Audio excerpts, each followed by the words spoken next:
Having your email inbox organized is one of the easiest thing. You don't want to have all emails being sent within the same place, and it becomes all mixed up.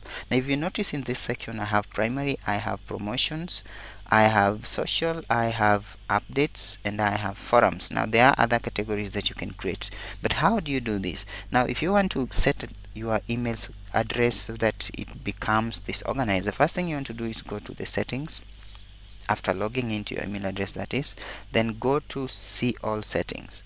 Now once you are in the all settings, you want to go to the inbox section.